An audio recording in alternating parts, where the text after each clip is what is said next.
Alors, nous avons vu le module numéro un. Voilà, ici, c'est le module 2 qui est l'habitat. Voilà, l'habitat de la volaille locale. Voilà, en semi-liberté et matériel d'élevage. Voilà, ici, nous allons voir voilà, ces différentes notions-là. Voilà. Au niveau de l'habitat, ce qu'il faut comprendre est que l'habitat, en tout cas, occupe une grande place. Ça occupe une place très, très importante en matière de réussite même, voilà, de l'élevage. Bon, donc, ça veut dire tout simplement que pour celui-là même qui veut en tout cas que son élevage puisse en tout cas donner beaucoup plus, il va falloir que la personne fasse ce qu'on appelle attention, voilà, sur le choix déjà du système d'implantation. Parce que quand vous prenez l'habitat, tout le monde sait très bien que l'habitat joue un grand rôle. Voilà, ici même nous on précise que ça joue jusqu'à 50%, voilà, 50% même dans la réussite même, voilà, de ton, voilà, de l'élevage, voilà.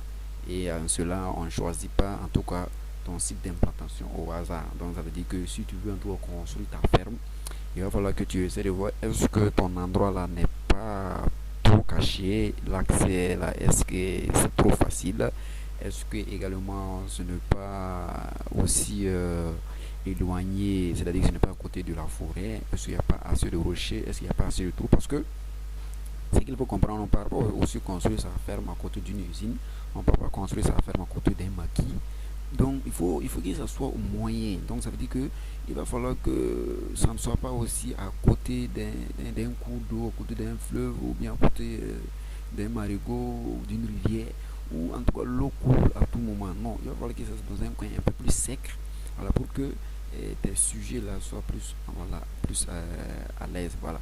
En dehors de ça également, voilà quelques exemples de races. Voilà, ça c'est des poules pondeuses. Voilà, ça c'est des poules pondeuses dans un poulailler. Et puis voilà également quelques races de poules pondeuses. Voilà. Donc ça veut dire que la race demande, c'est-à-dire que la race, on choisit la race en fonction de toi-même tes attentes. Voilà, si toi-même tu sais très bien que les poules pondeuses c'est ça qui te plaît, tu peux élever. Si tu sais également que en dehors des poules pondeuses, ce sont les bleues Hollandes qui te plaît, tu vas élever. Si c'est les coqueliers, tu vas élever, parce qu'on parle des coqueliers, ça ce sont les coqueliers. Voilà. Ce sont les coqueliers. Et si tu veux aussi, tu élèves tranquillement. Et ça aussi maintenant, ce sont les bleus de l'âne. Donc ça veut dire que l'élevage là, ça demande en tout cas beaucoup de tact, beaucoup de tact. Ça veut dire qu'on ne se lève pas comme ça pour commencer à se lancer dans le domaine sans au préalable essayer de voir quelle race nous voulons élever. Voilà, quelle race nous voulons élever. Donc il faut bien choisir la race pour ne pas en tout cas tomber, voilà, c'est-à-dire que dans le risque, voilà.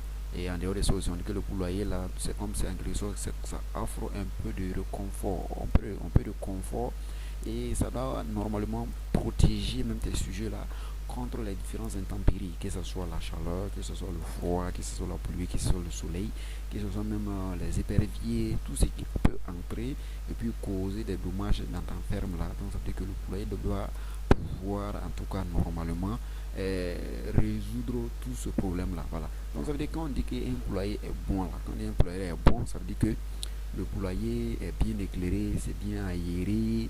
Voilà, il y a les matériaux là qui sont disponibles, que ce soit les perchoirs, les seaux, les mangeoires, les abreuvoirs. Voilà. Tout est dit que c'est bien construit. C'est bien construit. C'est ça qui dit que voilà, c'est bien, voilà, c'est ça qui fait partie des critères, des meilleurs critères d'un bon poulailler. Voilà. Et également, bon, ça, je vais sauter ça parce que maintenant, les matériaux, quant aux matériaux de construction, il faut comprendre que l'utilisation des matériaux de construction aussi, ça diffère. Mais généralement, ces matériaux qu'on rencontre, ce sont les pondoirs.